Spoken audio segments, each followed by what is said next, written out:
पुराने जमाने में बादशाह और राजे महाराजे भेष बदलकर घोड़े पर बैठकर या कभी कभी पैदल भी अपने राज्यों का दौरा करते थे और अपनी प्रजा के दुखों और तकलीफों से खुद को अवगत कराते थे। आपने वो कहानियां भी सुनी होंगी जिससे किले और महलों में एक बड़ा सा घंटा बंधा होता था और फरियादी जब भी घंटा बजाता था, राजा आकर उसकी फरियाद सुन लेता था और फरियादी को न्याय मिल जाता था। देश में अब लोकतंत्र है और जनता के लिए जनता के द्वारा चुना गया राजा अब हेलीकॉप्टर में बैठकर जनता का हाल चाल जानने आता है। उसके लिए राजा एक अभियान चलाता है जिसको कभी लोक सुराज अभियान तो कभी सुशासन तिहार कहा जाता है।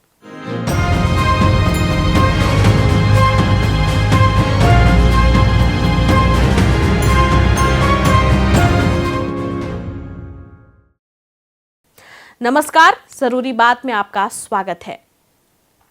छत्तीसगढ़ में सरकार सुशासन तिहार मना रही है। मुख्यमंत्री विष्णुदेव साय के निर्देश पर 8 अप्रैल से सुशासन तिहार की शुरुआत की गई है। सुशासन तिहार का उद्देश्य आम जनता की समस्याओं का समयबद्ध निराकरण सुनिश्चित करना, शासन की जन कल्याणकारी योजनाओं के क्रियान्वयन की समीक्षा करना और विकास कार्यों में गति लाने के साथ ही आम जनता, जनप्रतिनिधियों और विभिन्न सामाजिक संगठनों से सीधा संवाद स्थापित करना है। सुशासन तिहार हमारे प्रदेश में शुरू हुआ है और अभी हमारे सभी अधिकारीगण 8, 9, 10, 11 ये 4 दिन ये लोगों के बीच में जाएंगे। उनकी जो भी समस्या है उसको आवेदन के रूप में या डब्बा भी है, पेटी भी है, उसमें भी वो लिख के डाल पाएंगे। ऑनलाइन भी समस्या दे पाएंगे और आने वाले 1 महीना 11 तारीख के बाद 1 महीना हमारे सारे अधिकारी जनता का जो समस्या कलेक्ट होगा उसका समाधान करेंगे और 5 मई से हम स्वयं और हमारे मंत्रीगण, हमारे सांसदगण, विधायकगण ये लोग पूरे क्षेत्र में भ्रमण करेंगे और कहीं भी औचक निरीक्षण भी करेंगे और इस बीच में स्कूल, अस्पताल, राशन का दुकान ये सब की चेकिंग होगी और एक प्रयास होगा कि जो सरकार की योजनाएं हैं वो छत्तीसगढ़ की जनता तक मतलब सही सलामत पहुंचे। इस सुशासन तिहार के माध्यम से ये सरकार का प्रयास है। यह अभियान 3 चरणों में संपन्न होगा, जिसमें प्रथम चरण यानी 8 अप्रैल से 11 अप्रैल तक प्रदेश भर के लोगों से उनकी मांगों और शिकायतों से संबंधित आवेदन लिए जा चुके हैं। दूसरे चरण यानी 12 अप्रैल से आगामी 4 मई तक संबंधित विभाग इन मांगों और शिकायतों का निराकरण करेंगे। तीसरे और अंतिम चरण में प्रदेश भर में समाधान शिविर लगेंगे जिसमें आवेदकों की समस्याओं का त्वरित समाधान किया जाएगा। स्वयं मुख्यमंत्री विष्णुदेव, उप मुख्यमंत्रीगण, मंत्रीगण, मुख्य सचिव, प्रभारी सचिव एवं राज्य शासन के अधिकारी भी शिविरों में शामिल होंगे। प्रदेश के अलग अलग गांवों, कस्बों और शहरों का औचक दौरा करेंगे और न केवल जनता की परेशानियों से रूबरू होंगे बल्कि आला अधिकारियों की मौजूदगी में खुद जनता की मांगों और शिकायतों का समाधान निकालेंगे।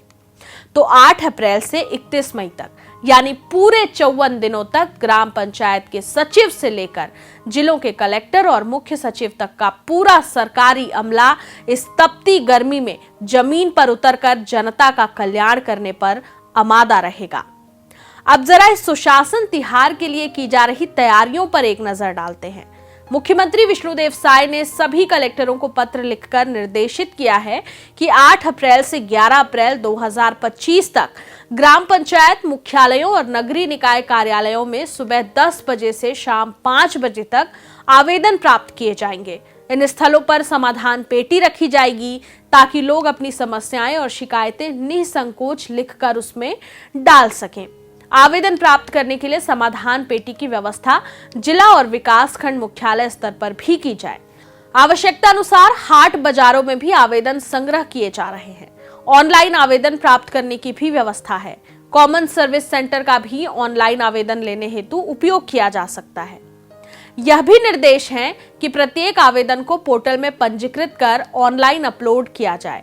साथ ही आवेदनकर्ता को पावती दी जाए। जनता को आवेदन लिखने में सहायता प्रदान करने हेतु कलेक्टर आवश्यकता अनुसार अधिकारियों कर्मचारियों की ड्यूटी लगा सकते हैं। संबंधित विभाग अधिकारी लगभग 1 माह में इन आवेदनों का निराकरण सुनिश्चित करेंगे। मांग से संबंधित आवेदनों को बजट की उपलब्धता के आधार पर निराकृत किया जाएगा। इन आवेदनों के निराकरण की गुणवत्ता का विश्लेषण जिला और राज्य स्तर पर किया जाएगा। समाधान शिविर का आयोजन 5 मई से 31 मई 2025 के दौरान प्रत्येक 8 से 15 पंचायतों के मध्य किया जाएगा, जिनमें आवेदकों को उनके आवेदनों की स्थिति की जानकारी दी जाएगी। नगरीय निकायों में भी आवश्यकता अनुसार समाधान शिविर आयोजित होंगे। शिविरों के आयोजन की तिथि की जानकारी आवेदकों को SMS के माध्यम से तथा आवेदन की पावती के माध्यम से दी जाएगी। साथ ही इन तिथियों का व्यापक प्रचार प्रसार भी किया जाएगा। इन शिविरों में प्राप्त आवेदनों की प्रविष्टि भी पोर्टल में की जाएगी तथा जिन आवेदनों का निराकरण शिविर में संभव हो शिविर में किया जाएगा। शेष आवेदनों का समाधान 1 माह में कर आवेदकों को सूचित कर दिया जाएगा। शिविरों में विभिन्न जन कल्याणकारी योजनाओं की जानकारी दी जाएगी और हितग्राही मूलक योजनाओं के आवेदन पत्र प्रपत्र उपलब्ध कराए जाएंगे। प्रत्येक शिविर के लिए एक खंड स्तरीय अधिकारी को प्रभारी बनाया जाएगा, जो शिविर के समुचित संचालन को सुनिश्चित करेंगे। समाधान शिविरों में विकास खंड एवं अनुभाग स्तर के सभी अधिकारी उपस्थित रहेंगे तथा जिला स्तर में भी कुछ अधिकारी उपस्थित रहेंगे।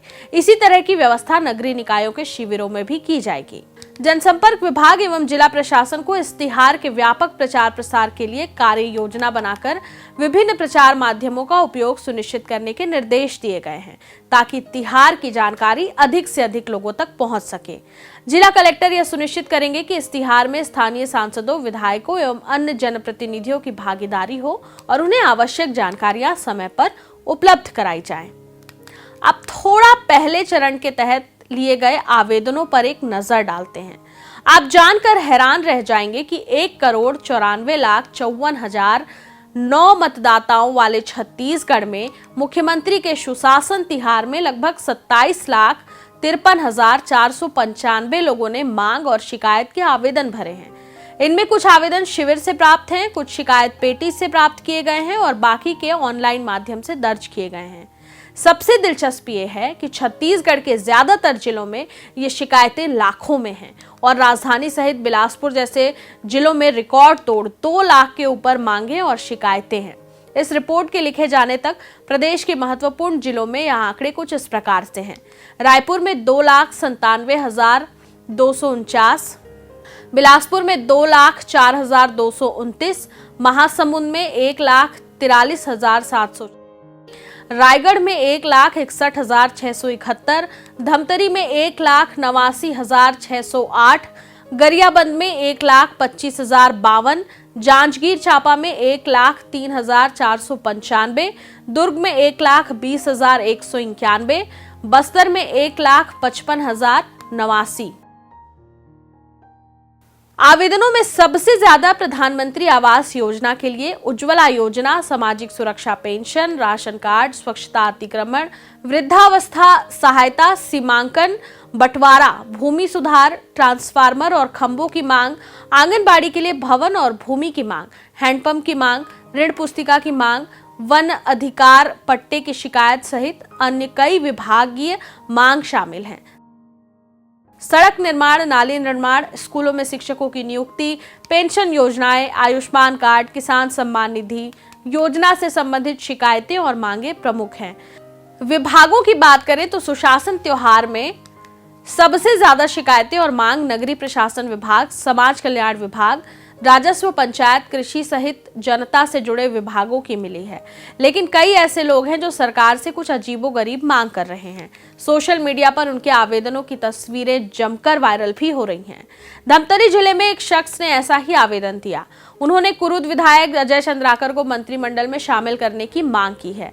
मामला मगरलोड ब्लॉक के ग्राम मेघा का है।